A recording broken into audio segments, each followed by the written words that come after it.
நாம் சோழ பரம்பரை, சேர பரம்பரை, பாண்டியன் பரம்பரை என்கின்றோம்.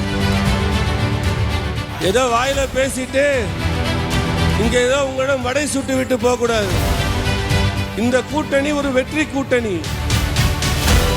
உணர்வுல ரத்தத்தில் அந்த ராஜராஜ சோழனின் வாயிலிருந்து வந்ததாக நான் கருதுகிறேன். ஏன்னா இன்னைக்கு உலகம் போய்கொண்டிருக்கிற பாதை என்னன்னா, ஏதோ ஒரு விதத்துல எல்லாருக்கும் ஒரு மாயை போல எல்லாருக்கும் எல்லாம் கிடைச்சிட்ட மாதிரி நினைக்கிறோம். இன்னொரு பக்கம் என்ன நடக்குதுன்னா, நிறைய இடங்கள்ல ஒரு உங்களுக்கு உற்று நோக்குனா உங்களுக்கு தெரியும், வார் சிச்சுவேஷன் எந்த நிலையிலே. அது வார் என்ன உடனே பழைய காலத்து மாதிரி கத்தி சண்டை போடவுமா?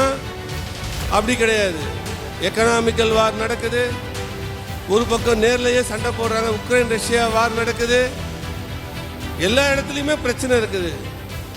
பயோ வார் நடக்குது. சிந்திச்சு பார்க்கணும். இந்த சூழ்நிலையில நாம் நரேந்திர மோடி அவர்களின் கரத்தை பிடித்து நாம் பலமாக்க வேண்டும். இந்த கூட்டணி ஒரு வெற்றி கூட்டணி.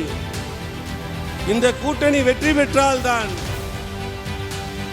நமது தமிழகத்தையும் நாளை நமது தாயகத்தையும் நம்மால் காக்க முடியும்.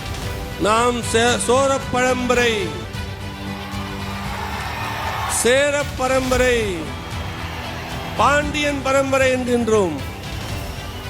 எந்த பரம்பரையில் நாம் வந்திருந்தாலும் நாம் வாழ்ந்து காட்ட வேண்டிய வகையில் வாழ்ந்து காட்டினால்தான் நம் முன்னோர்கள் நம்மளை ஆசீர்வதிப்பார்கள்.